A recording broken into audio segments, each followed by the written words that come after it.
Moms கிச்சனில் முருங்கைக்கீரை பொரியல் எப்படி பண்ணுறதுன்னு பார்க்கலாம் வாங்க. டேஸ்டியாக முருங்கைக்கீரை அரைச்சி வச்சுருக்குறேங்க.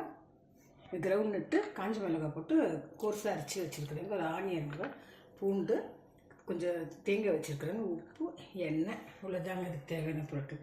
முருங்கைக்கீரை வதக்கலாங்க. இப்போ கீரை உப்பு போட்டு வதக்கிட்டுக்கிறேன் ஃப்ரெண்ட்ஸ். எண்ணெய் சூடாகிடுச்சு, பூண்டு போட்டுக்கலாங்க. பூண்டெல்லாம் வெங்காயம் போட்டு நல்லா கொஞ்சம் வதக்கிடலாங்க. பூண்டு வந்து கொஞ்சம் கீரை போட்டு வதக்கிடலாங்க, போட்டுக்கலாங்க. அப்புறம் அரைச்ச கடலக்காவும் காஞ்ச மிளகாய் போட்டுக்கலாங்க. 2 நிமிஷம் வதக்கிக்கலாங்க. ரெடி ஆகிடுச்சுங்க ஃப்ரெண்ட்ஸ். இப்போ சர்வ் பண்ணிடலாங்க.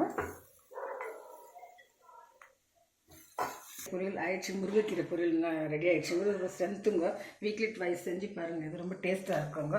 கமெண்ட்டில் கேட்டு உங்களுக்கு இது பண்ணி காமிச்சிடும். உங்களுக்கு என்ன டவுட் இருந்தால் இருந்துச்சுன்னா கேளுங்க. கமெண்ட் செக்ஷனில் எந்த டிஷ் இருந்தாலும் கேளுங்க. என்னால் முடிஞ்ச அளவுக்கு செஞ்சு கொடுக்குறது. தேங்க்யூ ஃபார் வாட்சிங்.